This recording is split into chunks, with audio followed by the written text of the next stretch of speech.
किसी ने क्या खूब कहा है, कर्मों का सारा खेल है, लौट कर तो आएगा। आज कोई तुम्हें रुला रहा है, कल उसे कोई रुलाएगा। नमस्ते दोस्तों, स्वागत है आप सबका मेरे YouTube चैनल पे। फिर हाजिर हूं आपके सामने एक छोटी सी कहानी लेकर। कहानी जो जिंदगी में लाती है बदलाव बड़े बड़े। कहानी को अंत तक जरूर सुनिएगा। ये कहानी है दो भाइयों की। ऐसे दो भाई जिनका लाइफ स्टाइल पूरी तरीके से अलग है, जिनका सोचने का तरीका भी पूरे तरीके से अलग है। बड़ा भाई जो हमेशा ये कहता है कि भलाई करो, लोगों की भलाई करो, अच्छे कर्म करो, अच्छा व्यवहार करो, और इसी चक्कर में वो मेडिटेशन सेंटर में भी जाने लगता है और दिन रात अच्छी बातों में लगा रहता है। और अपने छोटे भाई को भी हमेशा यही बताता है कि अच्छे कर्म करो, लोगों की मदद करो, जीवन को सादगी भरा जियो। लेकिन छोटे भाई की सोच होती है कि जिंदगी एक बार मिली है, एंजॉय करो, पैसे उड़ाओ, डांस करो, डांस बार में जाओ, नशा करो, जिंदगी को एकदम बेहतरीन तरीके से दिन रात सिर्फ एंजॉय और मजे में बिताओ। दोनों भाई अलग अलग। छोटा भाई बड़े भाई को इस प्रकार से कहता है कि एंजॉय करो, और बड़ा भाई छोटे भाई को कहता है कि भैया दूसरों की मदद करो, व्यवहार अच्छा रखो। लेकिन ना छोटे भाई की बात का असर बड़े भाई पर होता है, ना बड़े भाई की बात का असर छोटे भाई पर होता है। और इस प्रकार दोनों अपनी जिंदगी में खुश रहते हैं। और बड़ा भाई जो मेडिटेशन सेंटर में रोज सुबह जाता है और अच्छी अच्छी बातें सीख कर आता है। लेकिन बड़े भाई के पास ज्यादा पैसे नहीं होते, वो नॉर्मल सी साधारण सी लाइफ जीता है, कपड़े भी ज्यादा महंगे नहीं पहनता और साधारण कपड़ों में हमेशा अपना जीवन बिताते रहता है। रोज पैदल मेडिटेशन सेंटर जाता है और रोज पैदल ही वापस आता है। और छोटा भाई जिसके पास पैसे भी होते हैं, वो रोज किसी ना किसी पार्टी में जाकर एंजॉय करता है। कभी डांस बार में चले जाता है तो कभी किसी पार्टी में जाकर दोस्तों के साथ एंजॉय करता है। एक दिन जब बड़ा भाई मेडिटेशन सेंटर से वापस आते रहता है तो उसके पैर में एक कील छुप जाती है, क्योंकि उसकी चप्पल घिस चुकी होती है और पैर से खून बहने लगता है। वो जैसे तैसे लंगड़ते लंगड़ते अपने घर पहुंचता है और चेयर पर बैठ जाता है। अब उसे पानी पीना होता है, लेकिन उसमें इतनी भी हिम्मत नहीं होती कि वो उठकर पानी ले ले, और सोचता है कि मेरा अगर छोटा भाई आ जाए तो मुझे पानी दे दे। और जब छोटा भाई घर पहुंचता है तो वो बहुत खुश रहता है और बड़े भाई को देखते ही कहता है, आज तो मेरी जिंदगी में बहुत बेहतरीन हो गया है।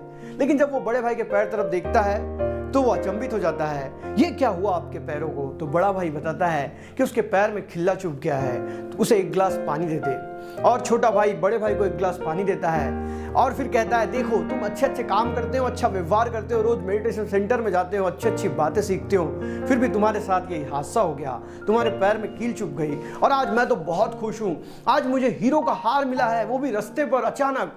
मैं बहुत खुश हूँ भैया, आज तो लॉटरी लग गई अपनी। तब बड़ा भाई कहता है, कुछ तो भी गड़बड़ है, मैं यहाँ अच्छे कर्मों में लगा हुआ हूँ तो भी मेरे साथ गलत हो रहा है, और तुम जिंदगी को एंजॉय करने में लगे हुए हो और तुम्हारे साथ अच्छा ही अच्छा हो रहा है। वो दोनों भाई निर्धारित करते हैं कि चलो हम एक एस्ट्रोलॉजर के पास जाते हैं, उस शहर का सबसे अच्छा ज्योतिषाचार्य जो भविष्य बताता है।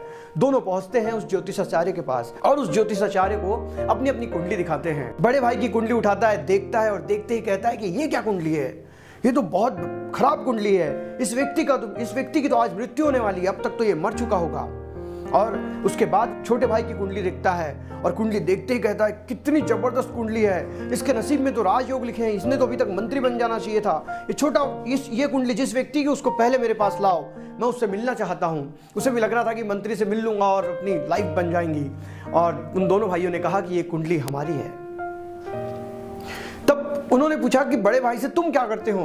तो बड़े भाई ने सारी कहानी बताई कि वो किस प्रकार से जीवन जीता है। और छोटे भाई से पूछा तुम क्या करते हो? तो उसने भी बताया कि मैं अपनी जिंदगी में सिर्फ एंजॉय करता हूँ। तब उस ज्योतिषाचार्य ने बड़े भाई से कहा कि तुम्हारी कुंडली के हिसाब से आज तुम्हारी मृत्यु हो जाना था, लेकिन तुम्हारे कर्मों के कारण तुम यहाँ जिंदा खड़े हो और मात्र छोटी सी कील तुम्हारे पैर में चुभी है। और छोटे भाई से कहा कि तुम्हारे कुंडली के हिसाब से तो तुमने मंत्री बन जाना था, लेकिन तुम तो आज भी एक एंजॉय करने में लगे हुए हो, और तुम्हें अचानक मिला भी कि क्या, तो एक हीरो का हार, वो भी तुम नशे में बर्बाद कर दोगे। तो छोटी सी कहानी, लेकिन एक कहानी बताने का प्रयास कर रही है कि जिंदगी में आपके कर्म बहुत इंपॉर्टेंट होते हैं। आप जैसे कर्म करेंगे वैसे ही आपके नसीब बनते जाते हैं। आपके भाग्य में हो सकता है बहुत कुछ लिखा हो, लेकिन अगर आपके कर्म आपके भाग्य के हिसाब से नहीं है तो आपके भाग्य में लिखा हुआ भी आपको कभी प्राप्त नहीं होगा।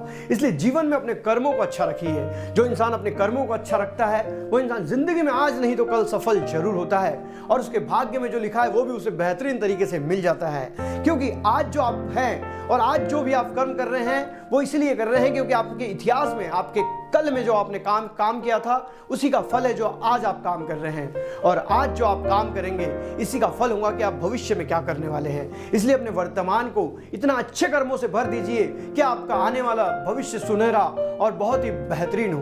दोस्तों, छोटी सी कहानी अगर अच्छी लगी है तो वीडियो को लाइक कर दीजिए। और अगर आपने कहानी अंत तक देखी है तो आपका बहुत बहुत शुक्रिया, बहुत बहुत धन्यवाद। इस चैनल पे मैं रोज एक नई कहानी के साथ आता हूं। तब तक के लिए अलविदा, जय हिंद, वंदे मातरम।